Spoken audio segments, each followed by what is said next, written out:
Chong ta ki ne pa kai bu na jong le in kom le chong ta ki ne pa kai bu na jong le in a chiri ngi ta le manu ta la toi wa toi chiri ngi to la gi cha le ga la ga chi ra mi pi na ka bu lang lang ni ngi mu nan go ro nan go ro nan go ro nan gu ru jo do wat nan go ro jo da ga la abungudo anema karata pa daidole jiye ini jibili tuwat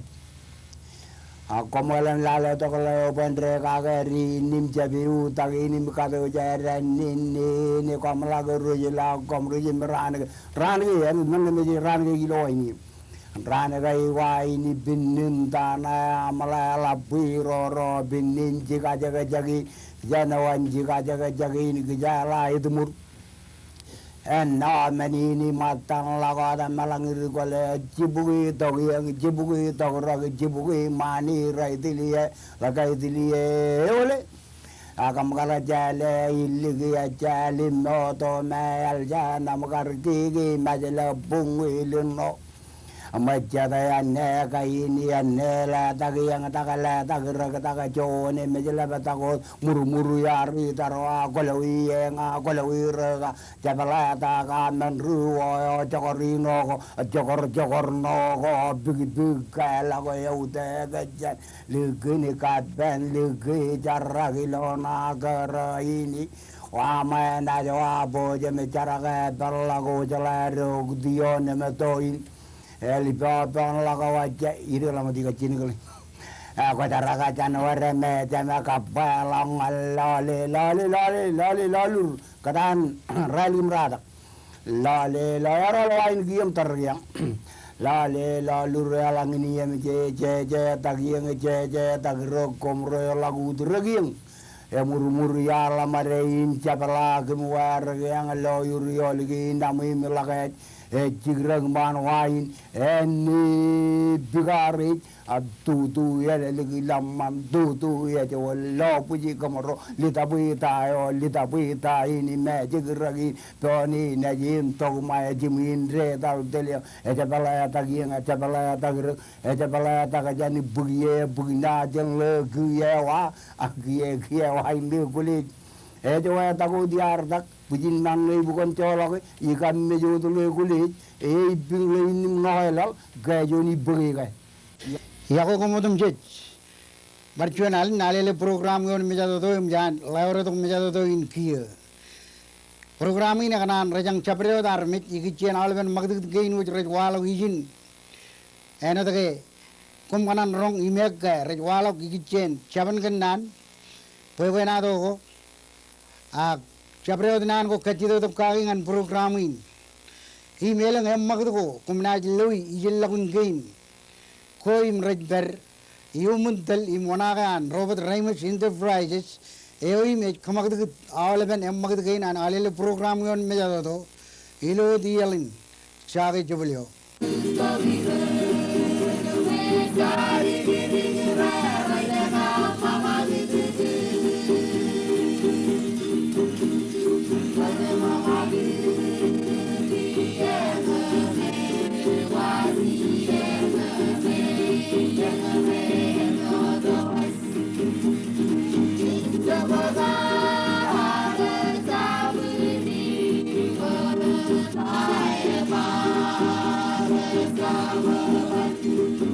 Bye.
Yawagumodum jet ilachadin rainin. Engin ale TV program ever period mejado in Kia. Narin karwain ini kap kaji jatukum nganaro jipen ron ilo program in. Eoi me pagkupan. Iyo inagelangan kejuj. Ebo jak nganan charger ni mualak ngan chabre ro peripan program ini ilo ini. Jangan karwain ini tukum em lewat narin yago kuramenan kap abinu yaguj. Ilo dan management an alili ngan rodum jit rabajak imrech tuman mani pen program ini lo anem magat kia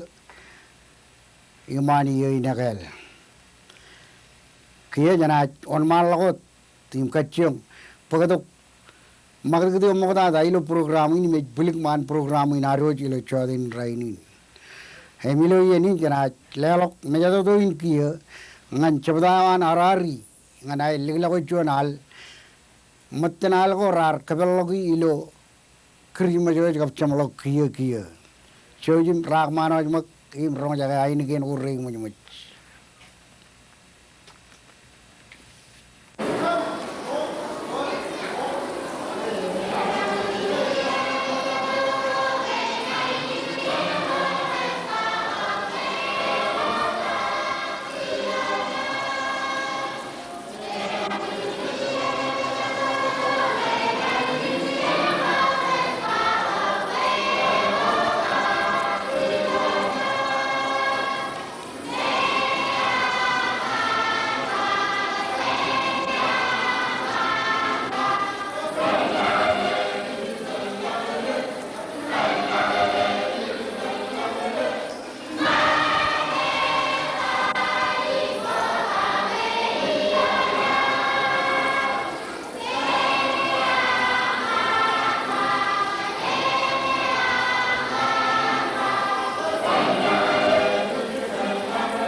Ebare jalok ngene jamarun pailo yeni nelang echap ilo lelok nanen kamolol no daro jikarong jage chuan aleo egar pagdo kor chidban kring majo ngan rorar chidman mane kring majo ilo yeni ken merin chuje lelok ar nanen kamolol chubdain evar bulik man program in arwoch milo yeni mujan chigro bijayo sen collection an chogun di room e mekke ar loy ilo programin ieno dum jit ken menin piain ebojak mena dari umun cerkan ken nanin bedak ben bobum cuma ilo aro ceblak liglok pejen wadi taho engane ko mujre mano jam lo ilo chodin rainin karain me ko mujlo ilo piain edan lin rabaga abner piain ar komman ilo chondajin radam jon bugu chon radam jon ilo momon jogun elap ilo ligep tureyar tuyeng idru not man kamat pijayo ijane ko mujre manajam lo pijain rabaga karain chinero chudagi ngan bagdok karain rabaga abner chinen minister kunar abner minister waro ejden pero cherbalilo nidi jala rainin idok kilo dan arvijan ailuk chijadilo nidi jala war engane karayo chinen ne karane rabaga or silgino min nejinajri roim choni air roy air remit a emen rejmaurodan beri perrainin rito da manik kadmane abner me berio ni bae kiyo loir dada engane minister kunar abner karayo to dada edan karain liobi tribo karayo mijandal tribo im kiri garik chala kacien joni anmat tanalabro ilo kuajalen karayo irito gengo jagam mojan pokka kije ilo chat alleng ramo dalok rude airech ka madrine im perwech liju em jan pokka kije ilo golo ka ligarat lijala aro lijala raini nim beri pen iro anchua loyak ka parchual lirik yorik tada edan lanat eberion ailing ni bai herrein ronegin karane ka lalla boy pen abner karane arnur ilo ailing ligep chanot ge lirik imrutolok breno abner mayeno rejbalele imrol ngan ailing air magi ailing meji udin pere air yo ligep gin ke chemei ragar chonian matalalla bro ragar kwalok bulante gini ilo ligep bim cherbali pen abagajro ilo iya jabagane me pijana yar pagchikin ewa engane karayo egar pyoja dok ngani yenin ilo collection in anchogun de buru meno daro remano jam loy inaj barelji adan karain rabaga abner melang eleng melele kum kanan bugi igichenot nauran karain elabta dangan ronnugun ewa kumna chojim tar awlemen armi roim jagar kilajar ke dair ebar or tetron nugun ime ebar labai ralik adu ebe agalong anim ralikar kun marong pagmelele go jani karayo ipen nedan not tigan nedan not rito chinen jan karain kun marong barpag jet melele go iper eno ke ruji perilo chuno nugun choyo an karana raur eno daru chala ke ebul raur yo na ini meragaring melele kage karain matair lelam na chineroi hewa yangane karbijayo program ini arkebeto jan collection ancho gunte burung or arkejadri rik pe eju buruan chabre ro loe imalu je alab ta dangan ron nugun ilo yenin ke jana jem magat chen bijain jana bagadok chabdawan kuchai armijro archi bargadok kuch ilo yo kiya chanelang mail retolok keno chidban krijma je wair eno dair karbat kattabar to kuch em jaro jar krijma ji pandron ijin ebe jangan walok kiya im chuj bo jangan alu je ilo chabdain kuchai e pad royo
Helginaro lo magdeo ilo chomlok bad ruan charan chaptayo janailing kuchai che pajara gijin kiyam lelwar nan kamololir charin eril wair chablak nganchigir helginaro jagar net bulli ron ilo chidban krijmajo imem jair pugigo nalanjan kichak chemlele tagorar magdud kagi inchala yoratan chidban krijmajo very pair chegido kiya nganar kejablak kejut ngan taidalo karo beriumun im wadi ta chala wan retoro aruj taidalo na pidak bein pubum chumba kan menin program ini yul gua juk pokon pidak bein ro chumam ilo train ebo jangin meliagam pubrak igi chenchet yan chaban kan nango yari to kachid kagi pue alele tv program en kachung kemlele gi chongno dan marung emile chadenin Euro nango ebayai real lat ilo manit imret uang lagot kien goar reberilo chala goar rebojak bojen kono kagi ilo chode ini nakarangan kacido koragarido nangain ro emej uai ro chuan enangan uai ro chuan rein roror dimich kap rauk tarak eodin ein Melelay nan gain uchuan ilo mol awalib nan gain richmor kabilak armit chane beben ngane beben igichen nur ilo pamle em kedrabal mangay chik kimimit bailo chalan ritorar mangay echuan meno agari glab ugujan em elab kien ebraino dilang kien ko Cebole morore, pajenjap rubi, agle ilgir. Ro ya nan ko rubi, keneo ak manido ilo mangai, eje ring. Cuan rauk tarak, ro dror tumik. Nan kain ro, enangan uai ro cuan ijoge, cuan emara, ak cuan elaban eru. Rauk tarak, melelain, Mga in auririk ijo me chalok chuan kona jelewe yan roilo nugune am kabiru jaro am koe magi mga yan regen pa ilo kajin relik mga in auririk ailo radak mga inur mga log yam chen nuguneo enot ke programin arkem lelegi ke mga ejilo chuno chicken enot ke chuno udaj kejuji murilowan udmane waro jilo nuguni na galabeo erto dada iyo itkabla mangayo ngan pugi arme jilo anchuan nugun echlok chuan arme je kamanan kije galok yan charan ngel mango lium manchuan nugun agraj mangayilo chuno dudaj lamna mak alang ko mangayilo chuno dudaj eno aroj mangayilo chuno kiale ak man mangay eorge puk eorge aje jin kabebu Eorge mga inauririk nanay injet kadak kagi rauk taraga ror timit echalok kuwage echalong ngan chiririk pala ben kabelage longal lulaben emojano tada ilo nugunen me rainin nugun gore chop kagen kain armi rodem egarik aurak bajan melelegen nanagain melelin rauk tarak mga log yam magi eno nga ko raw taragin junium pogon jablo pelagum kollo loan man ka mga yan gijamum mut malelay nanin raw tarak ilang mo kan perilan junium e yung majinak raw tarakin po na talimita akalal koloke yung mruk koban komanga ilo turin giye chalakon kugi mimiji komalo kala bewam komalo maro rito janiuk Kamalo lila bro chinam, kamalo cibum cimam, kenege komangai naurik ak komangai niur. Idang nano chuan ror tumich. Olam nagamak ngayo jilang ngancakailik emengor. Malak dabe elengik ak kalulum manelengik kogayar daga medung. Malak mit kajo kijegen. Komalo kijegen am mego kanelok kajo kijegen malak mit mange ayam jam ayam takaduk muhu kutuk Kamati ini mungkin aku mangam iragam rördim mejna ijana gomiji ke komat. Ewe awalap kain mangay kain ro mere chakal lo jan mangay wiloan wibajawan nukuno eor karire ini penritoro. Unina nakari tok kajidagin ekkarangan kajidagin chujen kejarabal mak ruling mangain hiloan iyo ini akal ralidong raliduk. Pahilo ka riya lang ko jang matalak chakar dror timit kab drog tarak. Chalok nugur en chakal lo yalo ko tangan chiri. Kaya ito mantin pelle ka na yung rurube man ito kuwar. Kakariri yung anal ke ado mga kain rora na na rauk tarak kab ror tim meja jaba kolak kangi komati kolak aji kuburu meja kagi kolak chulagi kuburu meja kagi ko mga matale ko nagnak kolak ban kriyoin kaban ban Konan mga mat ilo ubaja na magi me ko rok tarakam ror tumeji akon kibimit pengayo ram cerwalalat ko magi ngani e walak kriyo bao lemen armi rok ari rok tarak em ror tumeji anir koy gujir ilo yenen nana kain rok tarak kab ror tumeji raj walak boyen mayir ilo ani ini agal pikijujen sholok mga inawririk em mga inur kacau mga ilucu na dubaj. Kaya bidak bayin buum cuma, ada kaya cep lah ligalongan man itu kawar ramman. Kaya celok kabilolong mek. Cuci mga ilucu na dubaj. Cakal lo ilo patayo kain karwal lalin berutarin air roj, ragin mga ilucu na cigin cunod pungdan. Ala bewa air rej pojo, kabilang mga ukijera lang ay cun kija moran, cun kija layan moran. Endri nan kin alabrar aje jilu uja ko aretto kain mangar dane mga ilgin uja jo ewe engin raw tarak kabrur timmit akon jam melolok boy ruro ni naj barel ji moda janar ke melolok e joba kollak kangi komadi kollak aji koyagui kollak chulagui koburo mi kagi ko mga madale ko nek kollak ban kriyoin engane chamlogin aroi kada kenan gain ro rauk tarak kabror timmit alanga kar koe mejalogum rauk tarakam ror timmit lo iyo go jreleng shologum kiya em chebalangan uda jawan ala be kebalang mangayawam ewa engane em jena jem bagat ena dage jamin lugulugut ilo pidak ben bubum chimma ak jena jem bagat ngan bungden go iloan programin Emilio yenin cina pokoknya cuan mat kak jongjong, eo cina jalu je elgin aru rong jaga caban kenan jongjong eo, ini maji ni jadi dojan Majel Island High School ag ajiri ro nejiri lo chugulio, cuan pet jongjong lale mak.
agar cuan pit ya bayan kak jong jika najri roj najri lo majal alan high school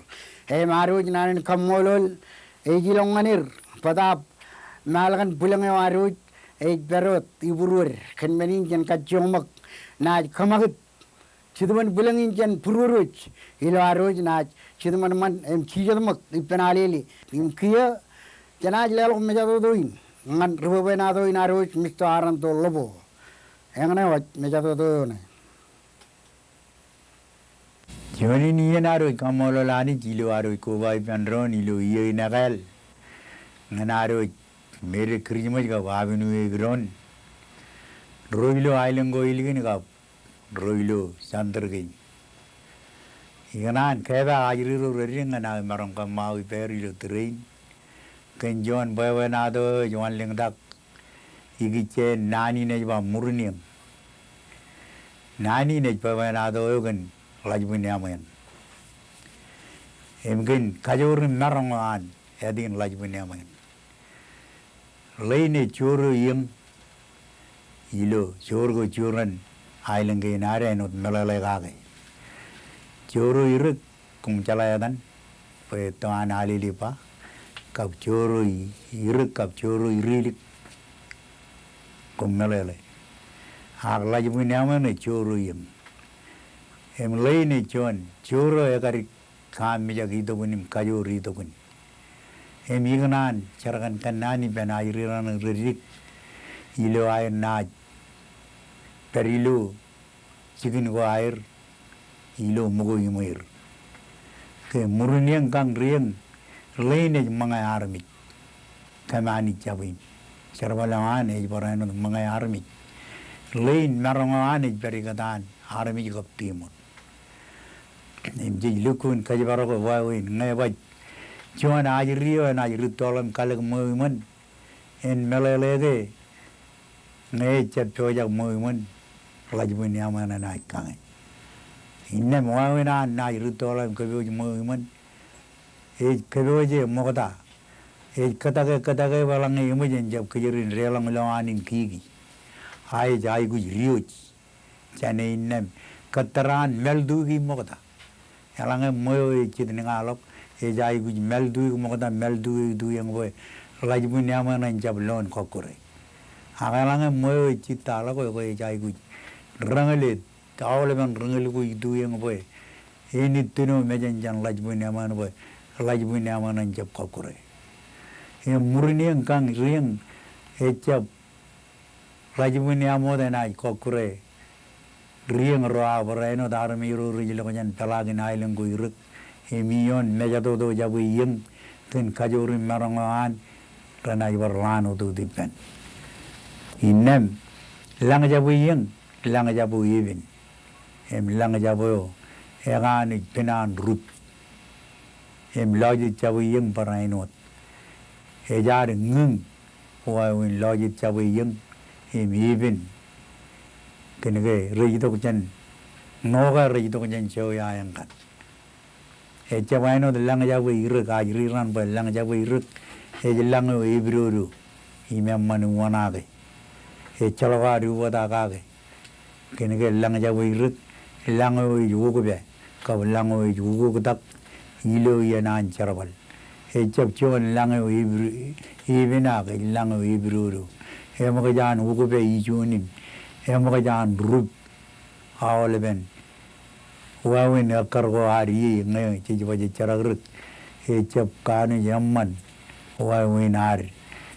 karakar radandu ngado rabin ke kini ugo be ijunin kini ugo dak ejabaino medo yabu yengwe medo ko wadatai em ko lawa dagi yeng ko jabu tualo mejam ko jai gu puni mejam moro ilo moro am ko jabaro moro am nagi ilo wawinam ekal ha wawinam chigi poyalben mengain kabelgain rari to janang ngai ba wa meno ari chino charjarilu ailing lalabe moyan ngalong an ailing pigini emi jo lakieje jabaraino periene em alange largan alange go chigi wa konja bai guji charwane 만든 지기지 와고 함 그 야이구진 그베 와요 남 엘라와다 기도는 와요 함 야랑에 그 지기지 와고 이제 것만임 에며 일군 명함 것만임 em tabla wa na iban man ko kale we la kiye je na mani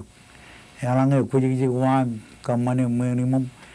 e we ko na iri medak awli bien ko na iri medak ne ge la kiye je na ruje rim la kiye le na ruje rim e chalwa marong ken minin wan jab lagajam em kamane wayo na iban mom tabla iban ron enana yalange ko ji wa ko jai ku raru mer kene ke ekar bo ko chibo meren kene ke ko tibelu mer e wan wam ko chega meren imo nimo emman chigi wan kamman mer raru e chamma ayalang ko chigi innem kamane moimum e ko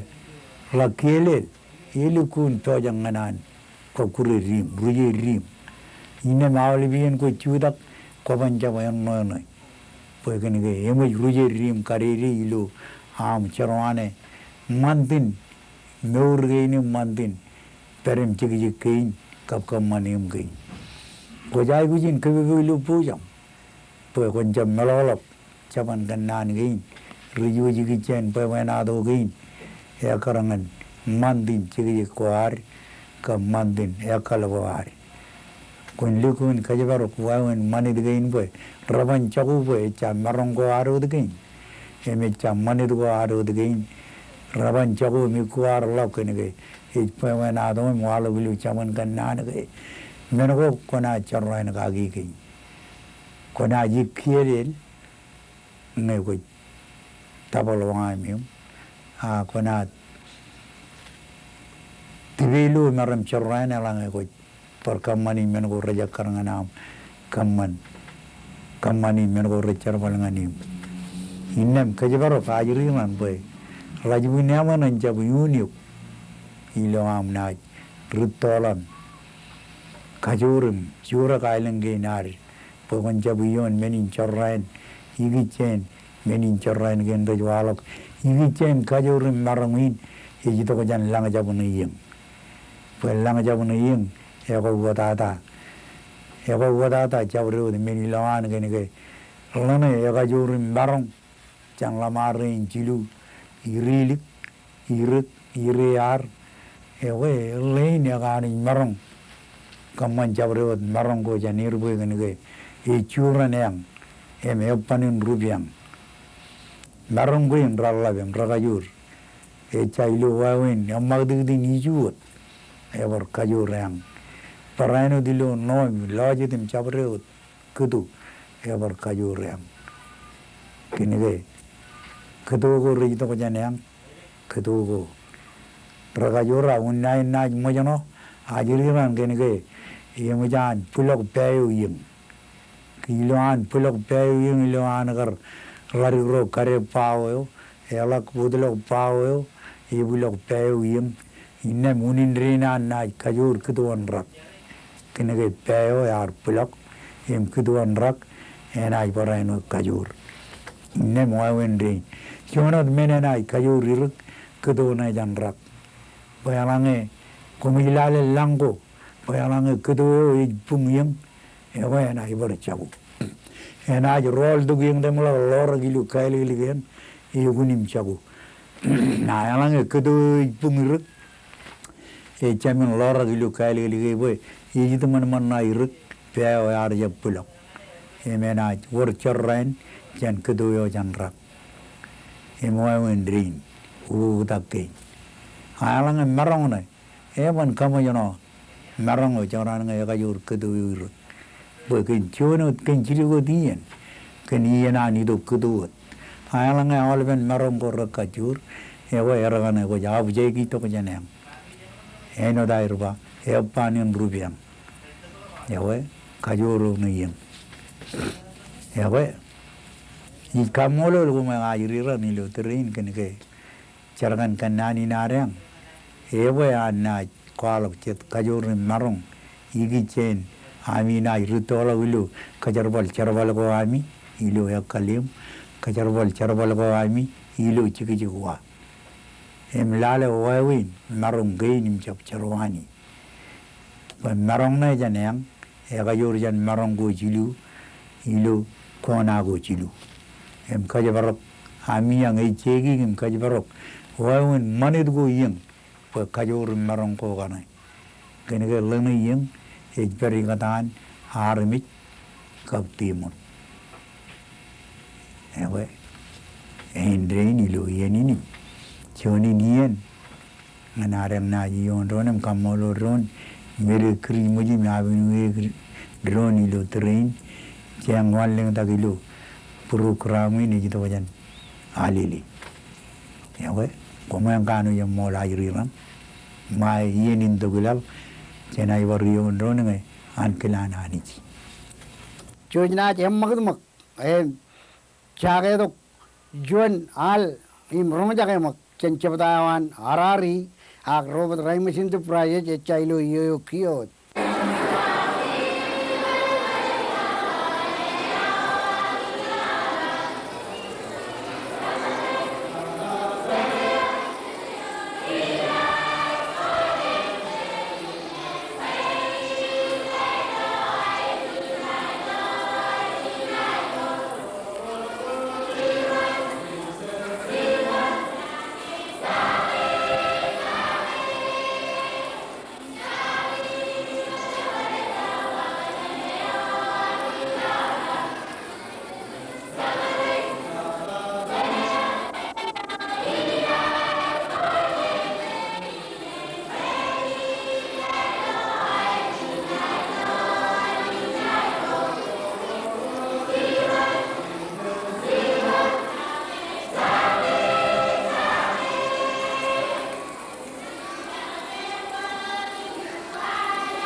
Ilo teri ni jartabar chamlawan program ina roch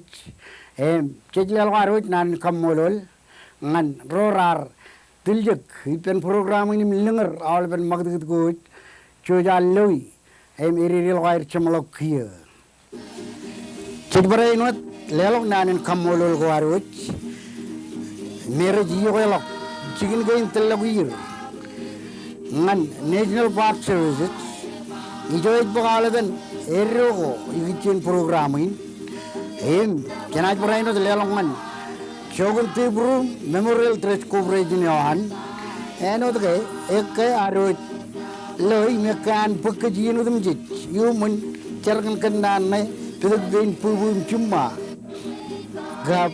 ngan Robert Raimus Enterprise eo aro to eni to no ikitin mur manep ceraman Chilo dialin Chage Jubilio.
Come on.